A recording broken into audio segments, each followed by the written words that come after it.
Affaire Pegasus, le régime algérien quémande l'aide internationale.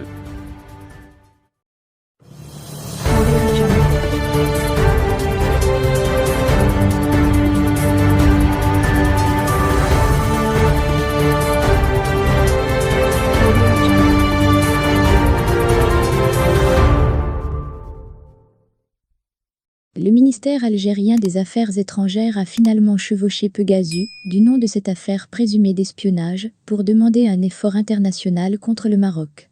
Incapable d'assurer la sécurité nationale, la junte militaire abdique sa souveraineté sur l'Algérie. Hier dans la soirée, jeudi 22 juillet 2021, le parquet général algérien, puis le ministère des Affaires étrangères, que dirige depuis le 8 juillet courant Rantan Lamamra, ont sorti, dans l'intervalle d'une heure, de communiqués relatifs à l'affaire d'infiltration présumée de téléphones algériens par le logiciel d'espionnage Pegasus.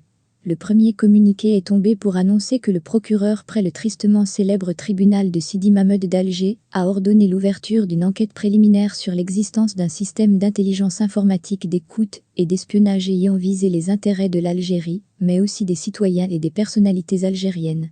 Sans citer le Maroc, ce communiqué se limite à parler d'éventuelles complicités internes au profit d'une puissance étrangère. Mais alors que le parquet algérien a pris soin de s'exprimer au conditionnel, en écrivant que si les faits, objet de cette enquête, sont avérés, ils constitueraient des infractions réprimées par la législation algérienne, le communiqué dont s'est fendu le département de Rantan Lamamra, une heure plus tard, a choisi de réagir d'une façon qui ridiculise l'Algérie. L'Algérie exprime sa profonde préoccupation suite aux révélations émanant d'un consortium de nombreux organes de presse de grande renommée professionnelle et faisant état de l'utilisation à large échelle par les autorités de certains pays, et tout particulièrement par le Royaume du Maroc, d'un logiciel d'espionnage dénommé Pegasus contre des responsables et citoyens algériens, ainsi que des journalistes et des défenseurs des droits de l'homme à travers le monde, écrit le ministère algérien des Affaires étrangères dans un communiqué, relayé par l'APS. Passons sur l'incongruité liée à une réaction de l'État algérien sur la base de faits rapportés par la presse. Passons aussi sur le fait que le régime semble s'émouvoir de l'espionnage, pourtant monnaie courante depuis des lustres. Passons, là aussi, sur le fait que le Maroc a démenti toutes les allégations rapportées par ces médias, et attardons-nous un peu sur ce communiqué, qui a le mérite de décrire l'Algérie de 2021. Le régime algérien serait-il si impuissant à mener des investigations à même de déterminer si les contenus des plus hauts gradés de l'armée, des ministres, des oligarques et de l'Amamra lui-même ont été siphonnés par le Maroc?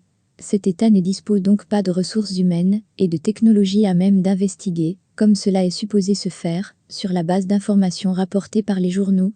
Mais il y a pire. Le communiqué se poursuit ainsi, étant directement concerné par ces attaques, l'Algérie se réserve le droit de mettre en œuvre sa stratégie de riposte et se tient prête à participer à tout effort international destiné à établir collectivement les faits et à faire la lumière sur la matérialité et l'ampleur de ces crimes qui menacent la paix et la sécurité internationale, ainsi que la sécurité humaine. Mais de quel effort international s'agit-il ?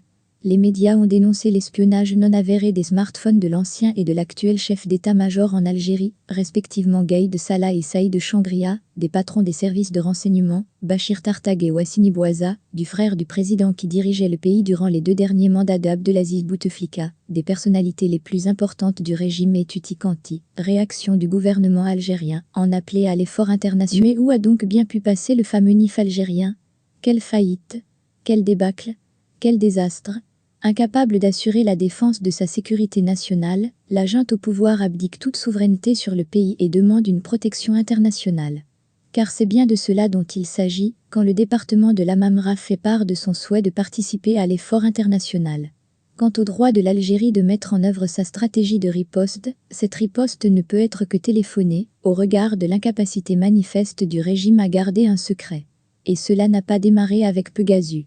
Guermit Bounouira, secrétaire de l'ancien chef d'état-major et vice-ministre de la Défense, Gaïd Salah, a fui l'Algérie, avec des dossiers classés secret défense, et les a remis aux pays par lesquels il a transité ou séjourné. Si bien qu'avec, ou sans Pegasus, le régime militaire qui dirige l'Algérie n'est décidément aujourd'hui plus qu'une maison en verre pour de nombreux pays.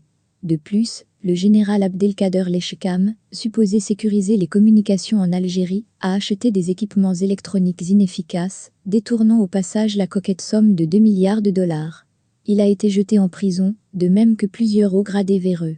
La corruption généralisée des généraux qui dirigent ce pays a enfoncé un pays riche en ressources naturelles dans le Moyen Âge. Pour s'en assurer, il suffit de citer le classement de l'Algérie en matière de vitesse Internet, un débit aussi rapide que la vitesse de marche d'une tortue arthritique, dont on se souvient, il y a 20 ans. Voilà le meilleur bouclier de l'Algérie contre toute cyberattaque.